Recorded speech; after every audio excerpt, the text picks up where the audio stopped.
The air inside the Commonwealth dropship Starlight's Grace tasted recycled and carried a faint, sweet ozone smell that Sergeant Park Daehyun always associated with alien tech.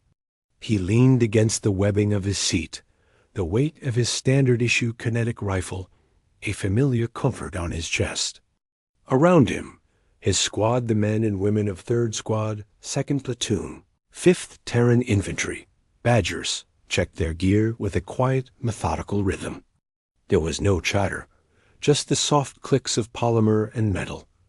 Across the hold, a Tellurian elite stood like a statue carved from amber crystal. Its multifaceted eyes glimmered under the interior lights, observing the humans without a readable expression. Daehyun gave it a slow, deliberate nod. The Tellurian did not respond. To them, he knew, he and his soldiers were primitive. They had no neural combat links, no personal energy shields, no gene-tailored reflexes. They were just regulars. The ship shuddered as it broke atmosphere over Silenax. The mission briefing played in Daehyun's mind. A nasty, drawn-out insurgency. Native Silenaxians, silicon-based lifeforms that could blend into the rocky canyons, had been bludgeoning the advanced Commonwealth forces for months.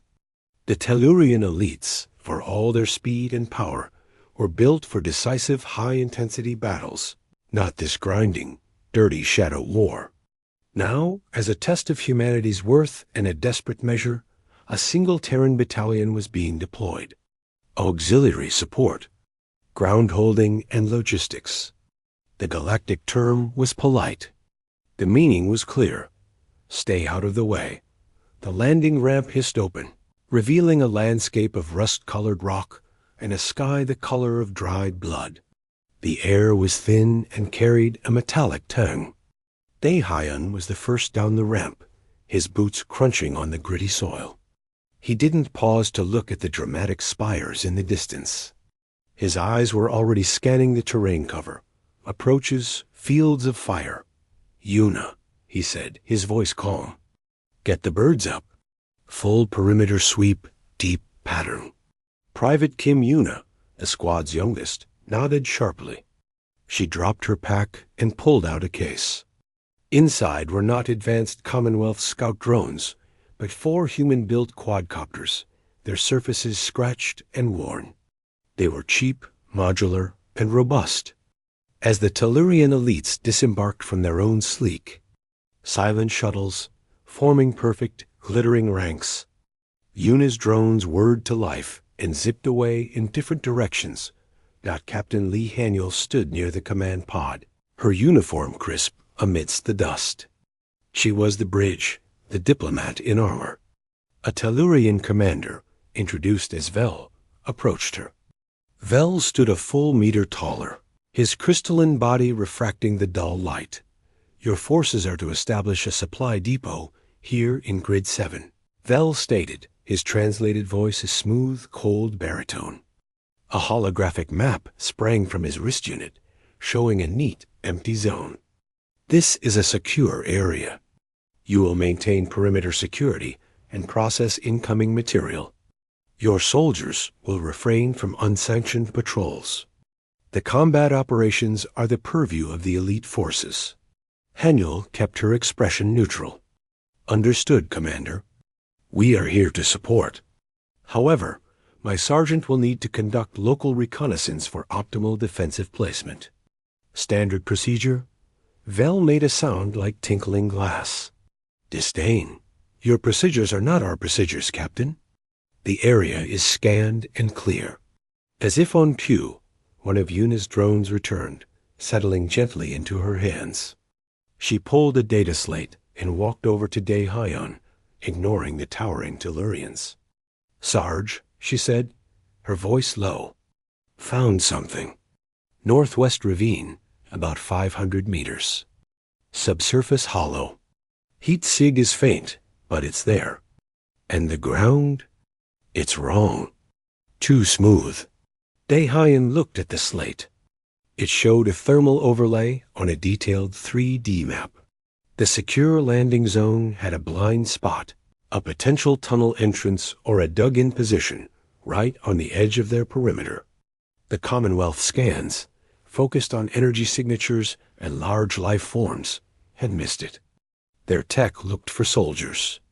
Yuna's drone, programmed by a kid from Bizon, had looked for disturbances. Daehyun walked to Hanyul and Vel. "Commander, Captain, we have a possible subsurface anomaly here." He held up the slate. Vel glanced at it. "Residual geothermal activity. Irrelevant. Our sensors detect no hostile biosignatures." "With respect," Daehyun said, his tone flat. "It's not a biosign. It's a hole. And in my experience, holes in a war zone tend to have people in them who want to kill you." "Your experience is not data," Vel replied, turning away. "Stick to your depot." Hanyul met Daehyun's eyes. A flicker of understanding passed between them. She gave a micro nod. Daehyun turned back to his squad. "All right, Badgers. We're building a home. Park, Shoy, I want a trench line here and here, with overlapping fields. Kim, keep those drones cycling. I want a new map every hour. Lee, get the automated sentry guns unpacked and calibrated. Now." The Tellurians watched, bewildered, as the human soldiers exploded into motion. They didn't wait for construction lots. They grabbed powered diggers and shovels from their cargo containers and began carving into the hard earth. Within an hour, a basic trench network snaked around the landing zone. Within 2, reinforced firing positions and a command bunker were taking shape. The humans worked in silence, a machine of flesh and focus. Vel observed from a distance, his tactical mind struggling to categorize this. It was inefficient. It was labor-intensive. It was thorough in a way that felt obsessive. He accessed the human squad's open comm channel, listening. He expected chatter, bravado. Instead, he heard short, clipped exchanges. "Position Alpha secure. Drone feed 2 shows clear. Ammo cache at point 7. Rotating watch in 10. It was the sound of a single organism working. There was no fear, no visible stress. Just a job dot as the bloody sun began to set, casting long shadows. Yuna's drone feed flickered on Daehyun's wrist display. Movement. At the edge of the ravine. Not a clear image, just a shift of shadows against rock. He didn't call it into Commonwealth Command.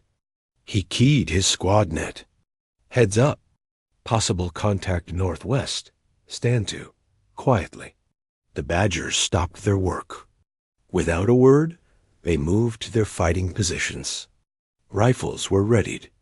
The sentry guns powered up with a low hum. The humans seemed to melt into the trenches they had just dug.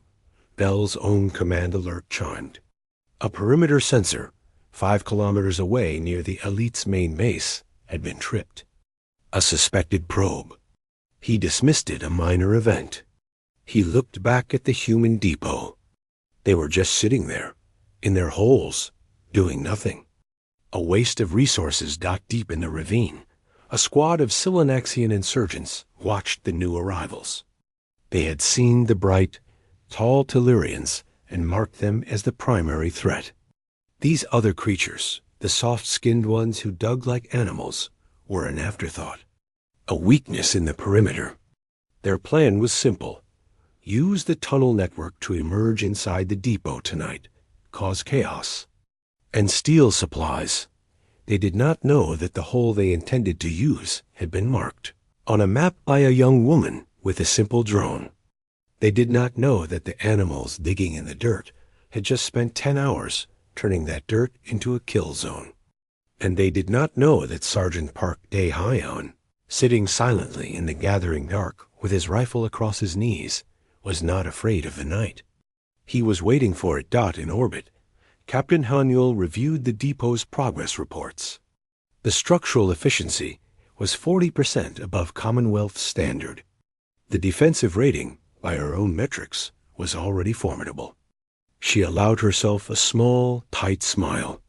The galaxy had asked for auxiliary support. They had gotten badgers. And badgers, as the old saying went, knew two things: how to dig and how to fight. The digging was done. The first attack came not at dawn, but in the dead hour just before it, when the rusty sky was at its darkest. It began where it was supposed to begin, in the glittering heart of Telenar City, where the Commonwealth's elite forces were based. From his position in the industrial sector trenches, Sergeant Park De-Hyon heard it first as a distant, thunderous rumble. Then the horizon to the east lit up with pulses of emerald and sapphire light, the distinctive flash of Tellurian energy weapons.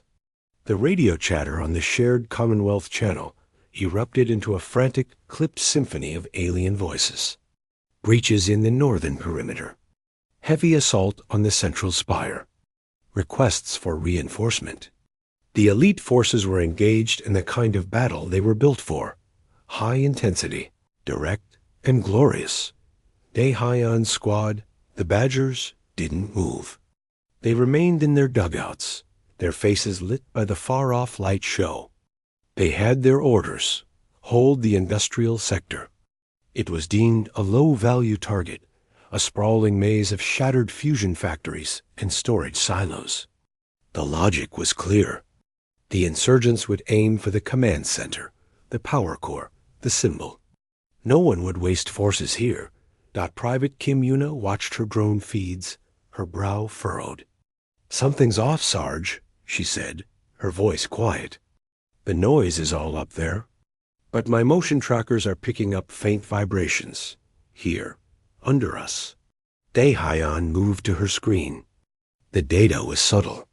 Not the marching of feet, but a low, seismic shiver.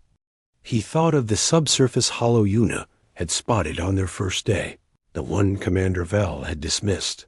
"They're in the tunnels," De-Hyon said, not a question. He keyed the command channel. "Orbital Command, this is Badger 3. We suspect insurgent movement in the subsurface networks beneath the industrial sector. Request permission to investigate." The reply from the Tellurian controller was swift and annoyed. "Negative, Badger 3. Your sector is quiet. The assault is on the city center. Maintain your position. Do not divert resources." De-Hyon looked at his squad. He saw the understanding in their eyes. The elites were fighting the attack they could see. The Badgers were sitting on top of the one they couldn't. He made a decision. "Squad, listen up," he said, switching to their private channel. "Command says hold. We're going to hold. But we're going to hold smart. Yuna, map every vibration. I want to know where they're gathering. Park Choi, reposition the automated sentries to cover the old conduit entrances on the west side. Do it quiet. Do it now." They moved. There was no argument, no hesitation. While the Galactic radio screamed about the drama in the city, the humans worked in silence, repositioning guns, laying extra communication lines, shifting ammunition boxes to better cover. They were not preparing for an attack. They were preparing the ground itself to fight for them out in the orbital command center. Commander Vel watched the main tactical display. The city center was a swirl of red enemy icons and bright blue elite ones. The industrial sector was a placid, ignored green. He saw the human squad designators shift slightly, a minor rearrangement. Wasteful micromanagement, he thought. They were nervous, digging in deeper out of fear. He was wrong. The insurgent strategy was simple and brutal. The assault on the city center was a feint, a magnificent, costly distraction. Its real purpose was to pull every elite unit into a blazing public brawl. Meanwhile, their main force had been moving for days through the ancient, unmapped utility tunnels.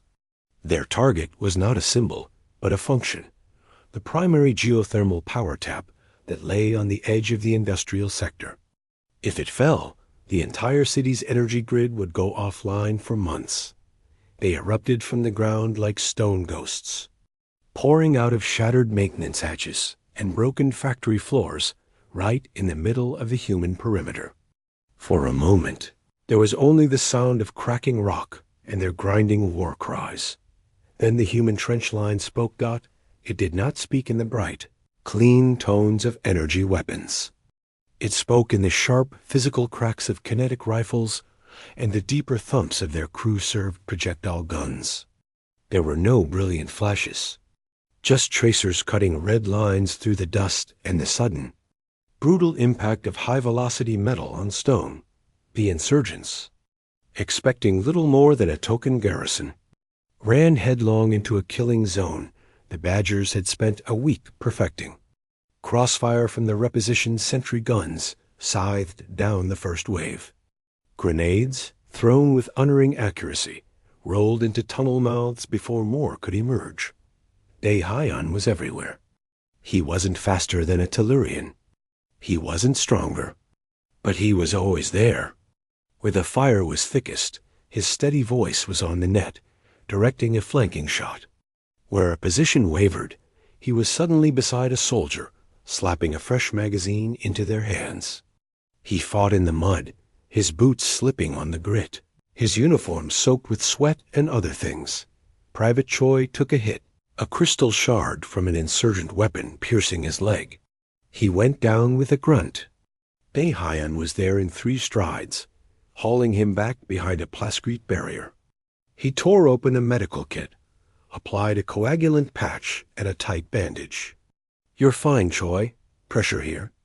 Cover that alley." Choi, his face pale, nodded, shifted his position, and kept firing. Vel, alerted to the conflict in the secure sector, pulled up the human squad's visual feed. What he saw made his crystalline skin grow cold. The clarity was terrible.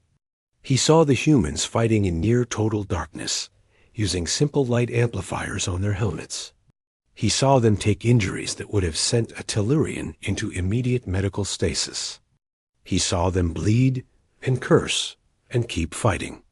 Their coordination was not via a perfect neural net. It was via a chaotic, overlapping radio net filled with short, urgent words. Left. Left. Reloading. Grenade out. Yuna, drone above Silo 4. Now. And through it, Deihayan's calm, grounding voice. Hold the line.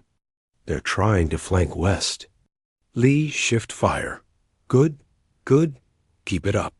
The insurgent attack was ferocious, but it was like a wave crashing against a well-made seawall.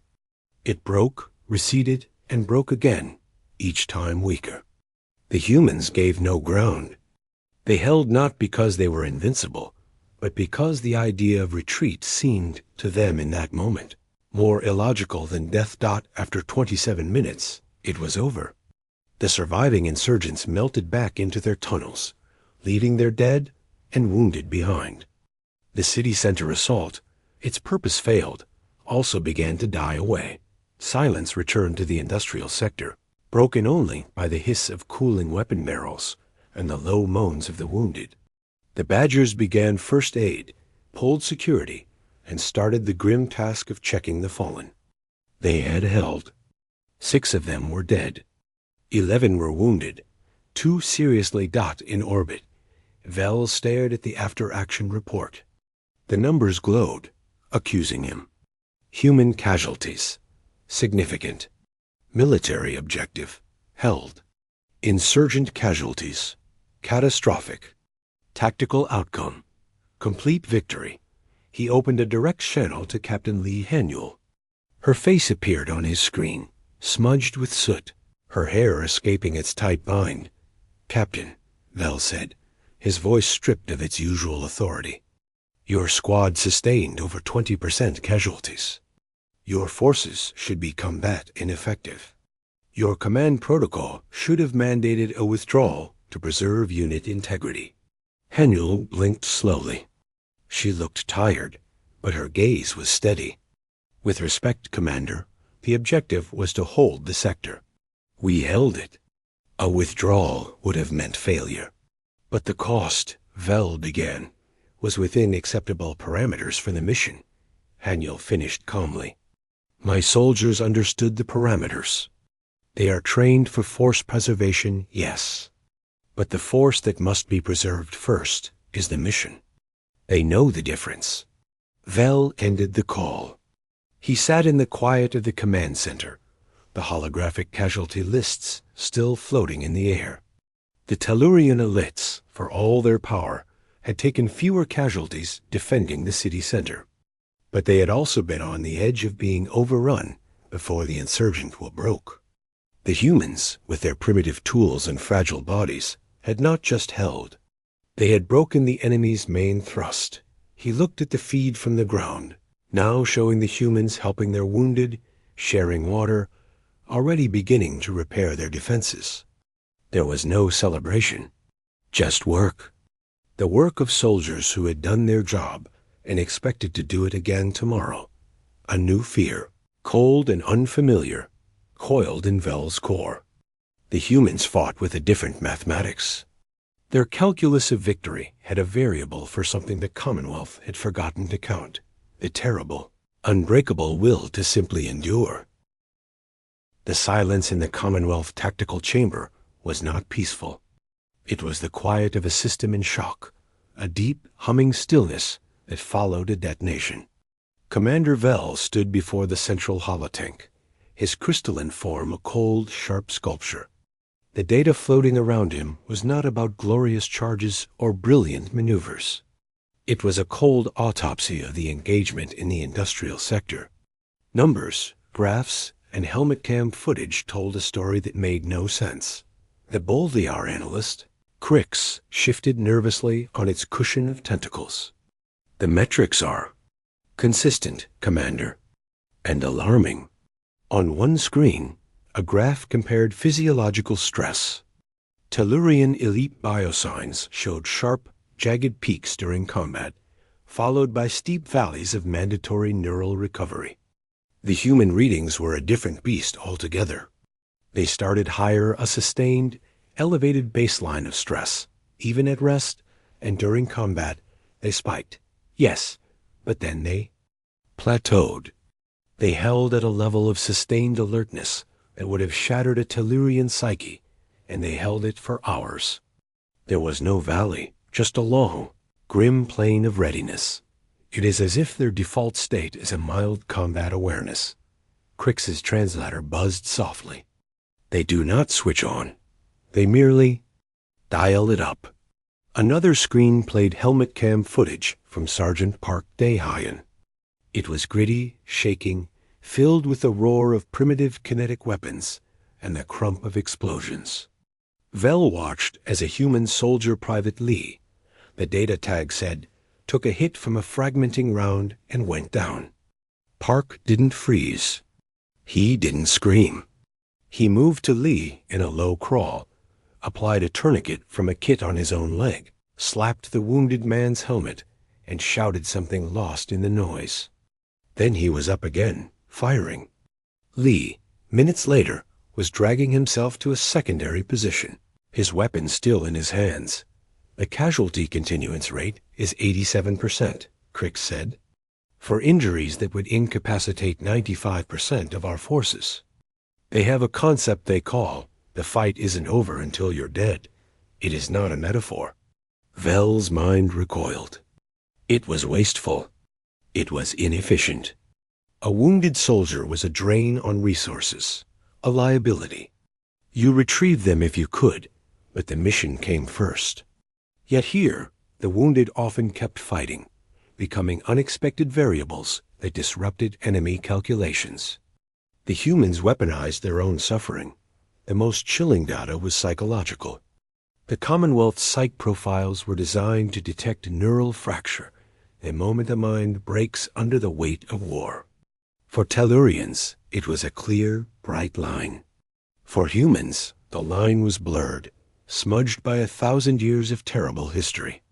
Their profiles showed trauma, deep and lasting, but not fragmentation. They absorbed the horror. They carried it with them, and it did not stop them.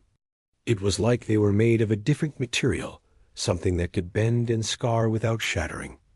They have no elite forces, Crix observed, its tentacles tracing a new dataset, because by our psychological and endurance metrics, their entire military qualifies as elite. The difference between their best and their worst is negligible in the context of total war. They have standardized resilience. Vel finally spoke, his voice like ice cracking. It is a flaw, a vulnerability. They feel too much. They will break under sustained pressure. With respect, Commander, Crix hesitated. The siege of Vesta City in their historical records. A human force was surrounded for 420 days, under constant bombardment, with starvation-level rations. Their break rate was under 15%. The survivors, they were functional. They were later redeployed. Our models cannot account for this. It defies the calculus of pain. The calculus of pain. That was it. The Galactic Commonwealth had a mathematics of warfare. It balanced resource expenditure, strategic gain, and acceptable loss. The humans had introduced a new terrifying variable, will, and will, it seemed, had a nearly infinite budget. Vel could take no more. He stormed from the tactical chamber, seeking the source.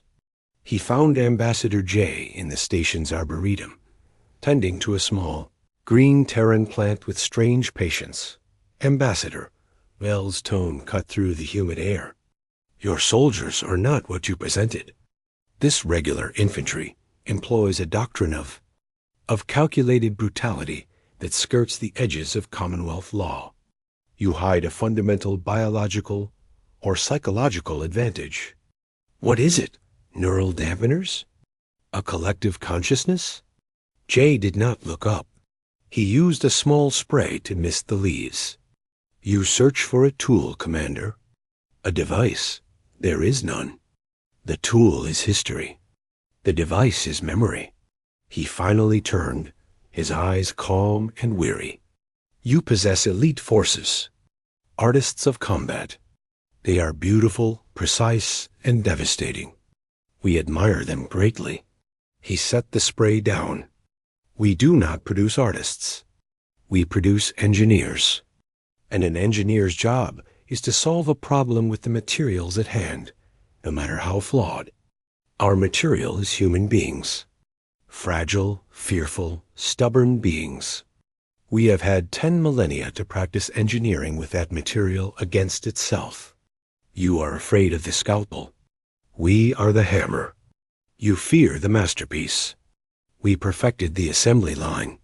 You speak of your people as components. Vel spat, disgusted. I speak of them as they are, Jay replied, his voice firm. Volunteers.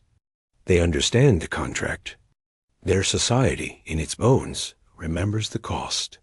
Yours has forgotten. That is not a weapon we conceal. It is a cultural scar you lack. Down in the muddy field hospital on Silinax, the air smelled of dirt, antiseptic, and burnt metal. Sergeant Park Dae-Hyon sat on an empty supply crate, methodically field-stripping his rifle. His movements were smooth, automatic. A fresh bandage was wrapped around his upper arm, a dark bloom of red at its center. On a medical pallet beside him lay the Tellurian. Kale, one of his crystalline arms, was gone below the elbow, sheared off and sealed with a shimmering energy field. The light within his remaining form pulsed slowly, dimly. He watched the human. This creature had pulled him from a collapsing firing position, shielding him with his own body as debris fell. It had been a logical act. The risk-to-benefit ratio was unacceptable. Why did you perform the retrieval? Kale's translated voice was flat, weak. My unit's tactical withdrawal protocol had classified my position as unrecoverable. Your intervention jeopardized your squad's egress. The calculation was clear. Dae-Hyon didn't look up. He ran a cleaning rod down the barrel. You were in the way, blocking our fallback lane. That is insufficient data. Your actions suggest an irrational, emotional impulse. Daehyun sighed, a soft, tired sound. He finished with the rifle, reassembling it with a series of sharp clicks. Then he pulled 2 small, foil-wrapped bars from a pouch on his vest. He tossed one onto the pallet beside Kale. It landed with a soft thump. "What is this?" Kale asked. "Food. Chocolate. Best of a bad lot. My nutrient intake is regulated. I do not require." "It's not about requirement," Daehyun said, unwrapping his own bar. He took a bite and chewed slowly, staring at the stained wall of the tent. "It's what you do, after you share a meal." Kale was silent. He watched the human eat. The simple, mundane act was more confusing than the combat data. "I do not understand your species," he said finally. "You fight with a terrifying, cold efficiency. You accept losses that would break our formations. The voice you selected does not support this language. Please click the upper right corner to switch to another voice. Your psychological profile is contradictory. How are you not broken? How are you not afraid?" Daehyun finished his bar, carefully folding the wrapper and putting it in his pocket. He looked at Kale, his eyes dark and quiet. "Who told you we're not afraid?" He asked softly. "We are, all the time. The trick isn't not being afraid." He nodded toward the tent flap, beyond which lay the dark, dangerous landscape of Silenax. "The trick is knowing fear isn't a stop sign. It's just a road condition. You learn to drive in the rain." Kale looked from the human's face to the strange food bar beside him. A deep, cold understanding began to settle in his core, colder than the vacuum of space. He had feared human weapons, their numbers, their tactics. Now he feared something worse. He feared the will that looked at terror and saw only weather. If this was a regular human, what had the galaxy awoken? The command hub was dying in a shower of sparks and smoke. It was the brain of the Silenax operation, a gleaming tower of alien technology now cracked and bleeding light. Commander Vel stood amid the chaos, his tactical display a frantic mess of red. The insurgents had done the unthinkable. They had not just probed or harassed the elite headquarters. They had jammed the primary networks with a crude but overwhelming pulse of electromagnetic noise. And then they had come in a swarm. From the windows, Vel could see them. Silhouettes of stone moving through the ruins, their weapons firing shards of crystallized energy that ricocheted with deadly whines. The Tellurian elites fought with their usual breathtaking precision, but they were like master swordsmen trapped in a collapsing building. Their coordination was shattered without the neural net. They fought as individuals, then as small groups, but the tide of rock kept coming. "Report." Vel snapped at a nearby officer. "Communications are down. Local nets only. The western wall is breached. We are being flanked through the lower corridors." Vel's mind, trained for clear data and optimal solutions, ran into a wall. The calculus had failed. Retreat was the only logical option, to preserve the core of the elite forces. It was a painful but necessary subtraction. "Signal the fallback," he ordered, his voice hollow. "All units, disengage and retreat to Rally Point Sigma. We will regroup in orbit." The order went out on the last functional short-range band. The blue icons on his display, each representing a priceless Tellurian warrior, began to pull back, fighting a desperate rearguard action toward the few remaining shuttles. One of the blue icons did not move. It was the signal from the field hospital annex, cut off and surrounded. It held the wounded, including Kale, the young elite Daehyun had saved. Vel looked at it for a fraction of a second. The cost of retrieval under these conditions was incalculable. It exceeded acceptable loss. He hardened his heart. "All units," he repeated, "to Sigma."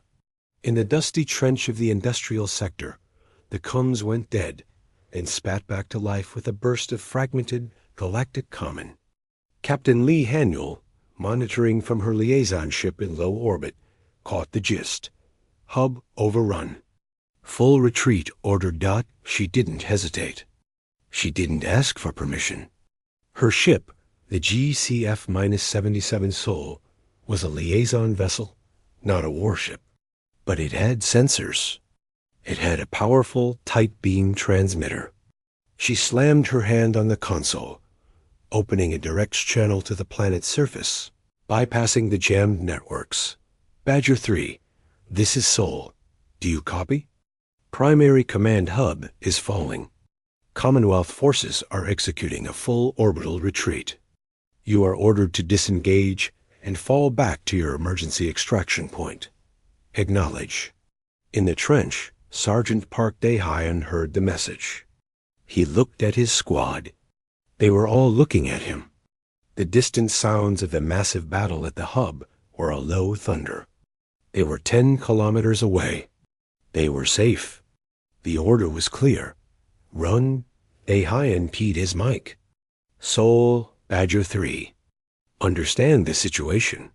What about the wounded at the field annex? The one near the hub's west side? A pause. Haniel's voice came back, tight. They are cut off. Command's retreat order is total. The annex is not part of the evacuation calculus. Daehyun was silent for 3 seconds. He saw Yuna's young face, Choi's bandaged leg, the tired eyes of his badgers. He thought of the young Tellurian Kale, sitting terrified in that annex. He thought of the word calculus. Sol, he said, his voice flat and final.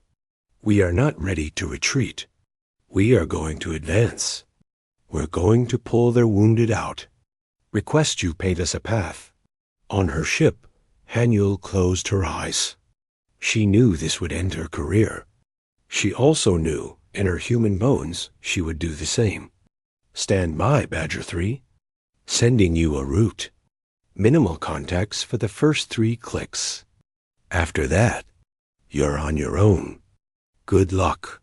Daehyun turned to his squad. We're moving. We're going to the annex. It's a running fight the whole way. We're not taking the hub. We're taking a corridor to it. We fight for meters, not miles. Any questions? There were none.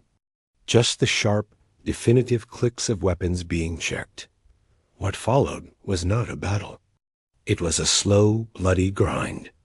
The badgers moved like a single organism through the shattered urban landscape.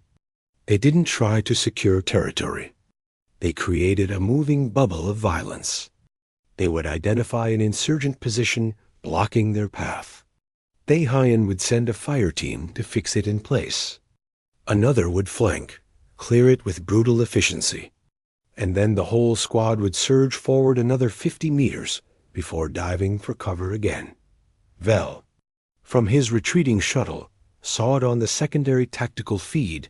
Haniel was brazenly broadcasting to all Commonwealth channels. He watched the single green squad of human icons move against the red tide, like a salmon swimming upstream through a river of blood. They were taking casualties. He saw one icon blink out, then another. But the rest did not stop. They did not even slow. They absorbed the loss and closed ranks. The insurgents, focused on overrunning the glittering prize of the hub, were confused by this small, hard knot of resistance pushing into their side. They turned to deal with it, and were met with a level of close-quarters ferocity they had not seen. The humans fought in the ruins, in the dark corridors between buildings, where their kinetic weapons and grenades were devastating. They fought in silence, saving their breath. After 90 minutes of this brutal slog, Daehyun's remaining squad pushed into the shattered courtyard of the field annex. A handful of Tellurian medics and wounded, including Kale, stared in disbelief as the mud-covered, bleeding humans crashed through the door. Time short, Daehyun gasped, his armor dented and smeared with grime. We're your taxi. Can you walk?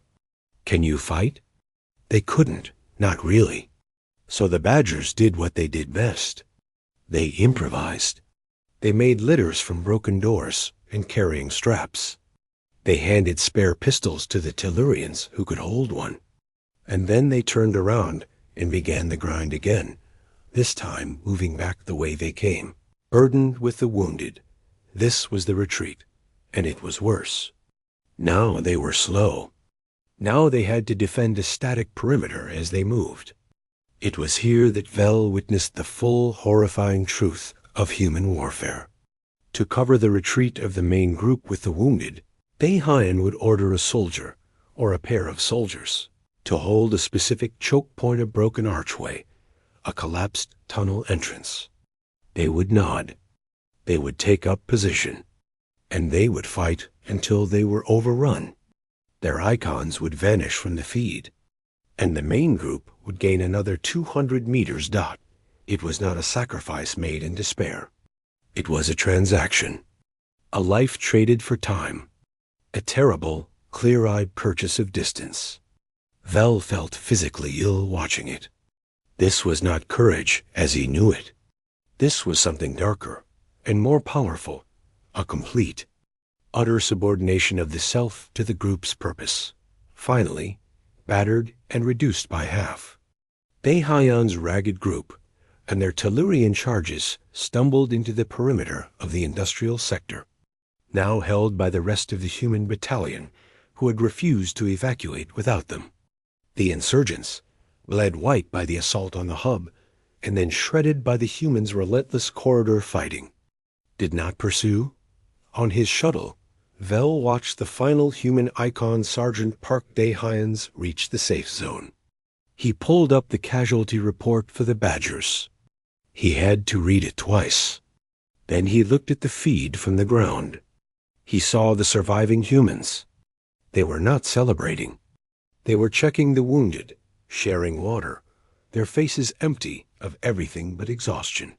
One soldier was sitting on the ground, head in his hands, shoulders shaking silently. Another came over, put a hand on his shoulder, said nothing, and handed him a canteen. They were grieving. They were broken. And yet, Vel knew with a certainty that froze his blood, if the order came, they would do it all again. Because the mission, the simple, stupid, human mission of no one gets left behind, had been accomplished, the hub was lost. The elite forces had been dealt their first major defeat. But the humans, in their bloody, illogical, breathtakingly costly action, had saved what they set out to save. They had redefined victory in front of the entire galaxy. And as Vel stared at the data, he understood the final, crushing truth. The human command structure allowed for this.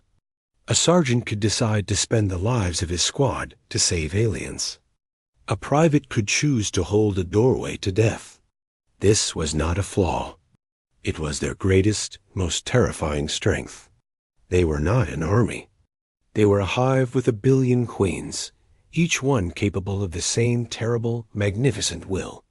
And the galaxy had just witnessed what one of those wills could do. The end did not come with a brilliant final charge or the dramatic storming of a fortress. The Silanaxian insurgency ended in the gritty, rust-colored dust of the human perimeter, under a sky that had forgotten how to be any other color. It was a quiet, practical thing. 6 of them walked out of the maze of canyons. Their stone-like bodies were coated in fine powder, their movements slow with a fatigue that went deeper than the physical. They carried no weapons. They did not approach the gleaming, distant positions of the Tellurian elite forces. They walked directly toward the network of trenches and sandbags where Sergeant Park, Deihayan's squad, was finishing a rotation of watch. Private Kim Yuna saw them first on her drone feed. Little more than heat blobs against the cooler rock. Sarge, movement, northwest sector. 6 hostiles. No visible weapons. Posture is non-aggressive. Deihayan climbed up to a firing step, lifting his binoculars. He saw the empty hands, the slow, deliberate walk. He keyed his squad net. Stand easy, but stay sharp. Then he switched to the command channel. Orbital Command, this is Badger 3. We have 6 probable insurgents approaching our line Alpha. Appear to be surrendering. Request instructions. The silence from orbit lasted a full minute. He could picture the confusion, the scrambling through protocols written for civilized surrenders to elite officers. The voice that finally answered was Captain Lee Haniel's, clear and firm. Acknowledge, Badger 3. Proceed with standard surrender protocols. Secure them. A liaison is on the way. Dae-Hyan nodded to himself. Choi Park, cover from the heavy weapon pit. Yuna, keep an eye on the canyon behind them. Let's go. He hauled himself out of the trench, his boots sinking into the loose soil. 2 other Badgers followed him. They spread out, their rifles held at a ready low position. The lead Silanaxian stopped a few paces away. Its voice, when it came, was a low grind, translated by a box on its harness. We are finished, it said. The tunnels are silent. The fight has left us. We surrender to your forces. Dae-Hyan studied the creature's worn face. Why to us? He asked, his tone giving nothing away. The Silanaxian seemed to consider, its multifaceted eyes reflecting the dull light. The bright ones fight to win the sky. They are like lightning, powerful, dazzling, but gone in a moment. You fought to become the earth. You are like the gravity. You cannot be driven away. It is less a defeat to submit to the mountain than to the passing storm. Dae-Hyan absorbed this. He gestured with his chin. All right. Move forward, slow. Hands where we can see them. They walked the Silanaxians into the compound. The other Badgers watched from their positions, their expressions not of celebration, but of weary assessment. The war was over because the enemy's will had crumbled.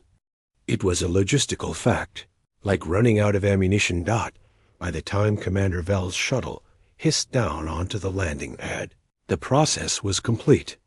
The insurgents were sitting in a shaded area, sipping water from human canteens.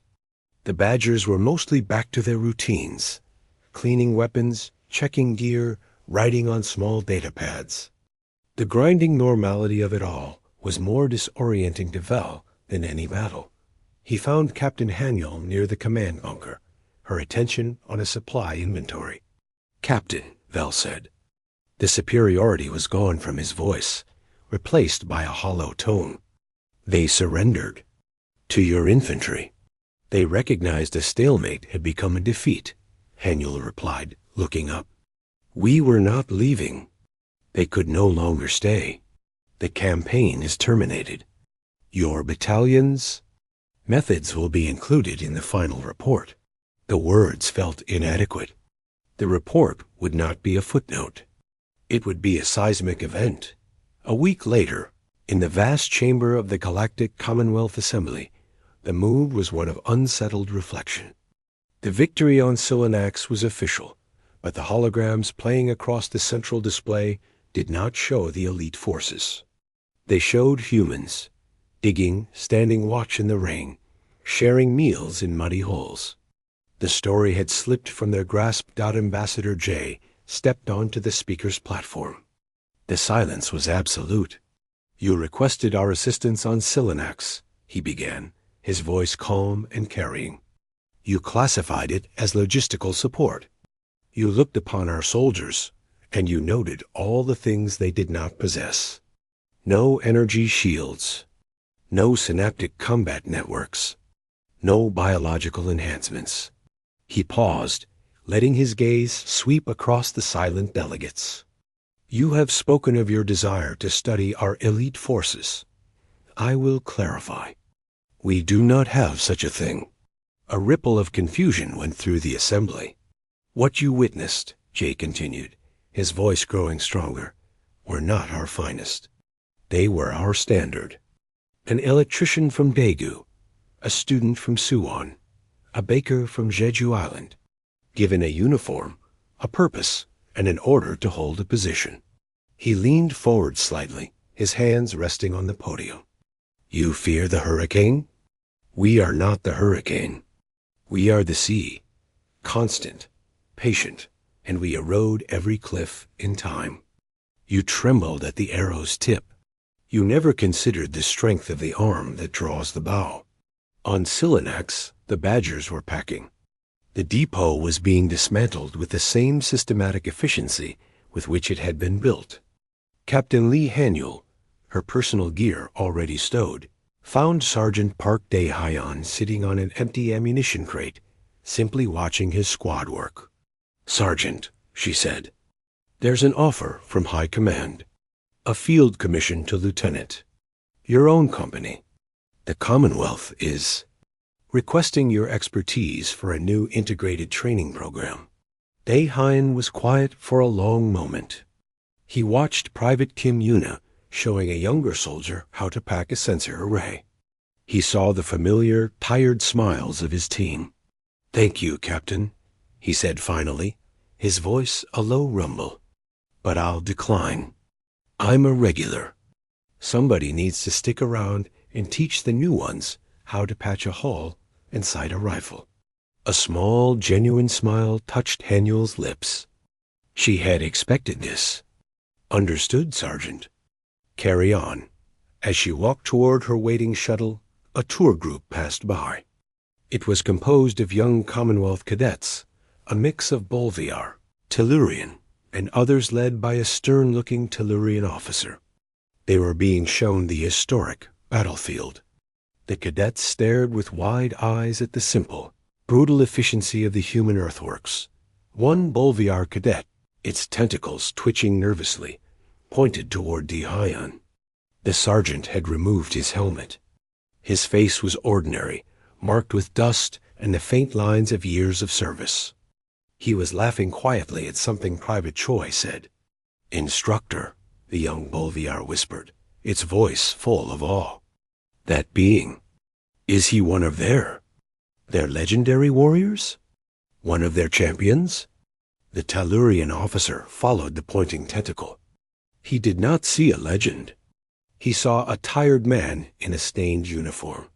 He saw the simple, well-maintained rifle, the scar on the temple, the utterly unremarkable posture. A cold, solid understanding, heavy as a planet, settled in his core. It was the same dread that now lived in Commander Val, the same quiet fear that was spreading through the corridors of power. The officer looked down at the eager cadet. He chose his words with the care of someone placing a final stone on a grave. No, he said, the single word echoing with a terrible finality. That is one of their regular soldiers. He let the silence hang for a beat, the truth dawning in the cadet's large eyes. And there are billions more just like him. The cadet looked back at the unassuming human, then at the vast, indifferent sky. The true shape of the universe had just shifted. The galaxy had spent its fear on the idea of humanity's ultimate weapon, their finest, most glorious heroes. All that fear had been wasted. The real, unimaginable truth was not the sword. It was the forge that made it, and the endless supply of iron.